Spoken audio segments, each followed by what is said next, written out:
Кто-то считает искусство скучным. Если вы знаете, кто этот человек, поделитесь с ним этим видео о самых неожиданных произведениях мировой культуры. Это канал на заметку, спасибо, что зашли. Пойдем хронологическим путем. Пойдем вместе. Позднее средневековье, Ганс Хольбейн, «Послы», 1533 год. Вроде бы обычная картина, но внизу бесформенное пятно. Итак, встречайте рубрику «Как это развидеть?». Когда гости художника проходили к столу, они вдруг видели, что на них с картины смотрит череп. Как сказал один преподаватель истории искусства, так хозяин экономил на еде, перебивая всем аппетит. Хольбейн использовал прием, который называется аноморфоз. Бесформенное нечто при оптическом смещении становится вполне понятным изображением. Стоит взглянуть на жизнь под определенным углом, и волей-неволей задумаешься о вечном. В 16 веке жил еще один экспериментальный художник – Джузеппе Арчимбольдо. Его работы полны сюрреализма, хотя об этом течении в искусстве мы поговорим на 4 века позже. Соединение натюрморта и портрета стало визитной карточкой художника. Император Рудольф II в образе Вертумна, 4 сезона в одной голове, лето, осень и причудливый портрет. Как будто все предыдущие не были причудливыми. На очереди 19 век и картина русского художника Архипа Куинджи «Лунная ночь на Днепре», 1880 год. На тот момент пейзаж вызвал огромный ажиотаж. Эта картина стала первой в мире, которой посвятили отдельную выставку, а все потому, что никто раньше так не изображал свет. Зрители даже пытались заглядывать за раму картины, чтобы найти подсветку. Конечно, они ничего не обнаружили. Находить эксперименты проще всего в авангардном искусстве. Мы не будем останавливаться на сложной судьбе Винсента Ван Гога, скажем только об одной из его картин – «Ночное кафе», 1888 год. Экспрессионизм предполагает ощущения, чувства и эмоции. Здесь все это передается через взгляд пьяного человека. Конечно, Ван Гог умел рисовать, но здесь будто падающий стол, шатающиеся люстры, кривые занавески, мерцание в глазах, и хозяин кафе смотрит и такой: молодой человек, может, уже присядете? В общем, для тех, кто хоть раз был по-настоящему пьян, ситуация вполне знакомая. Вот такой пример умышленного попирания законов перспективы и гравитации. Едем дальше. Вроде бы сюрреализм, а трубка как трубка. Если бы не надпись, это не трубка. Как хотите, так и понимаете. Это может быть чем угодно, только не тем, что вы видите. Картина Рене Магрита «Вероломство образов» или «Трубка» 1929 года стала своеобразным манифестом сюрреализма. Кстати, очень полезно для развития воображения. Это может быть слон, чайник, клюшка. Свои варианты пишите в комментариях.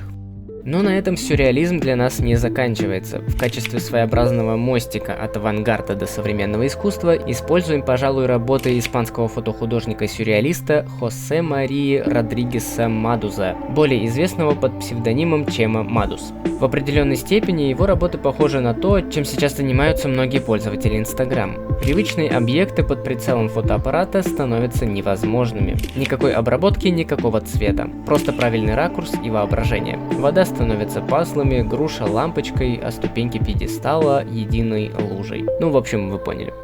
Если Чема Мадус ограничился фотографиями, то здесь все вживую, по крайней мере так кажется. Инсталляции американца Марка Дженкинса вызывают у прохожих два вопроса: как это возможно и где камера? Но это не розыгрыш, а реальное современное уличное искусство, паблик-арт. Художник устраивает такие эксперименты по всему миру, некоторые из них возникали и в России.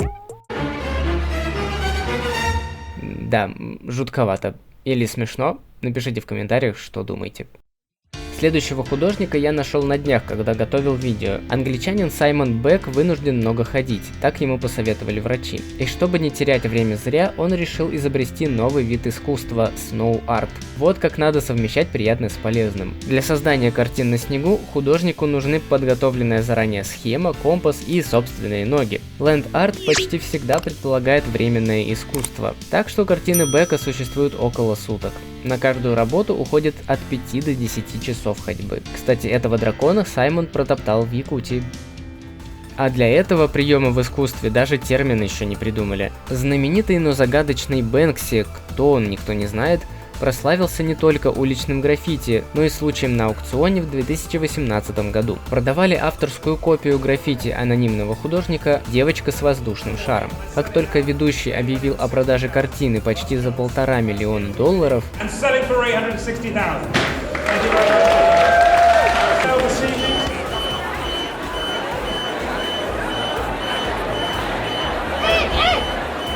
Полотно разрезалось на тонкие полоски. Бэнкси установил в раму механизм, который уничтожил картину. Любопытно, что полотно должно было исчезнуть целиком, и на репетициях сбоев не было. Тем не менее, ценность самоуничтожившейся картины тут же возросла. Такого прежде еще никто не делал. Последним в нашем списке будет видеоарт. Еще не изученное, совершенно новое течение в искусстве. Одним из первооткрывателей стал Билл Виола. У него есть множество задумок, эксперименты с водой, светом, замедленной съемкой, но одно из его произведений я не мог не выделить. Найти его в свободном доступе достаточно сложно, так что наслаждайтесь. Называется эта работа «Он рыдает для тебя». В 1976 году Виола приоткрыл кран и включил микрофон на полную мощность. Результат смотрите сами.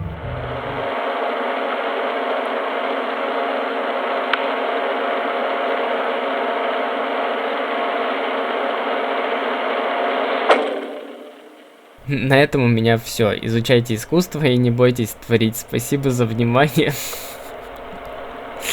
Ладно, извините.